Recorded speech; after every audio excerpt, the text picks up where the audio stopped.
Terkait dengan informasi terkini di KPU, pasca Hasyim Asyari dipecat DKPP, kita telah terhubung dengan jurnalis Kompas TV Kika Madona di Gedung KPU RI Jakarta. Kika, hingga saat ini bagaimana proses penggantian dari Ketua KPU RI Hasyim Asyari dan juga bagaimana proses dari KPU untuk memastikan pilkada serentak dapat berjalan sesuai jadwal?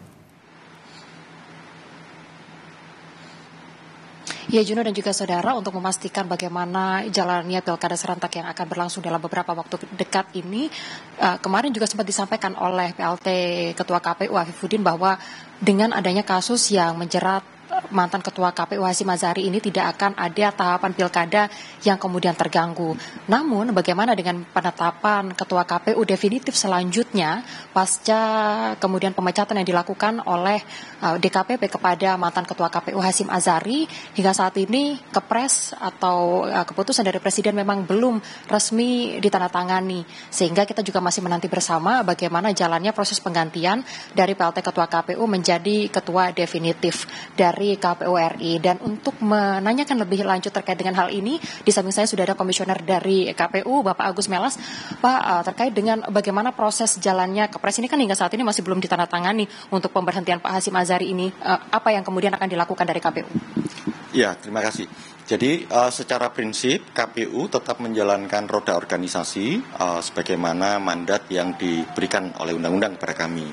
Oleh karena itu, misalnya dalam konteks merespon perkembangan-perkembangan yang ada, kami sudah tetapkan misalnya mandat pelaksana tugas Ketua KPU, Pak Afifuddin, dan kami juga lakukan konsolidasi organisasi, semua juga tetap dalam koridor dan komitmen melaksanakan perintah undang-undang. Termasuk salah satunya momen yang akan kita hadapi ke depan di akhir tahun 2024 tentang pelaksanaan pilkada serentak tahun 2024. Sampai saat ini, yang jelas program, tahapan, dan jadwal tetap berjalan sebagaimana mestinya, meskipun posisinya dihandle oleh 6 orang dengan Pak Afifuddin sebagai pelaksana tugas Ketua KPU.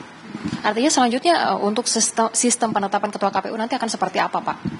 Ya, jadi gini, kalau kami tentu ini ada wilayah-wilayah yang wilayahnya KPU tentu terkait dengan tanggung jawab kami dalam menjalankan tugas ya, melaksanakan perhelatan pilkada.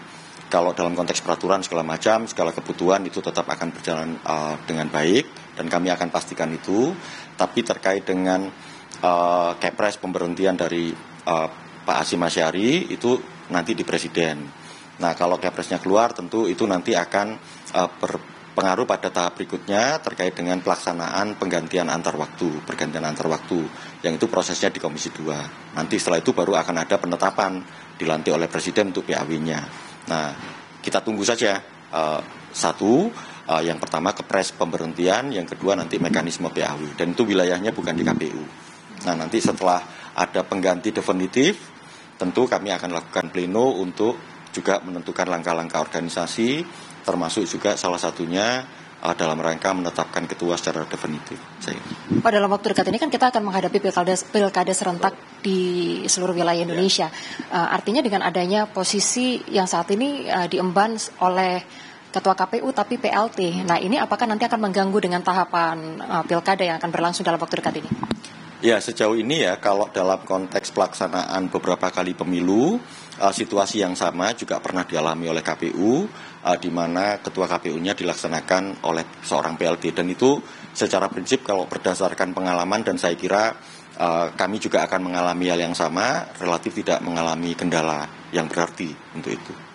Artinya bisa dipastikan kalau tahapan pilkada akan berjalan sebagaimana terjadwal, Pak? Ya, yang jelas kalau kami sebenarnya gini, pelaksanaan tahapan pilkada itu sebagaimana disusun juga dalam program jadwal dan tahapan pelaksanaan pilkada oleh KPU.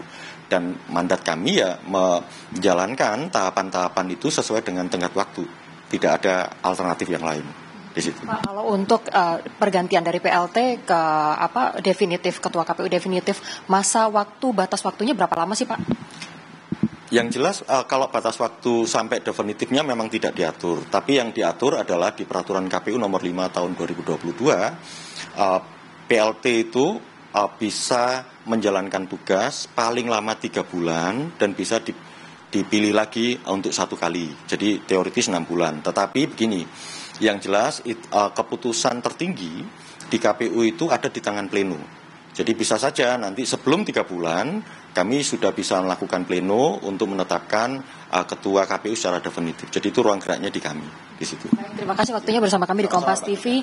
Ya, tadi seperti yang disampaikan bahwa untuk pemilihan dari ketua KPU dari PLT menuju ke definitif ini ada sejumlah aturan yang ada di KPU. Di antaranya adalah masa jabatan dari ketua KPU PLT ini bisa berlangsung selama 3 bulan dan bisa dipilih kembali di 3 bulan berikutnya. Artinya masa PLT ini akan bisa berlangsung 3 bulan sebanyak 2 kali. Sementara itu saudara, untuk ketua KPU definitif hingga saat ini juga masih dinantikan siapa nantinya yang akan kemudian dilantik oleh Presiden. Tentunya kita juga masih akan menanti bagaimana dan kapan waktu dari Presiden untuk kemudian mengeluarkan keputusan Presidennya atau Kepres terkait dengan pemberhentian mantan ketua KPU yaitu Hasyim Azhari, yang mana dari proses ini kemudian nanti akan dilanjutkan dengan pemilihan ketua KPU atau pelantikan ketua KPU secara definitif. Kita tunggu bagaimana prosesnya, Juno. Kembali kepada Anda. Baik, terima kasih atas laporan Anda, jurnalis Kompas TV, Kika Madona dari Gedung KPU RI Jakarta.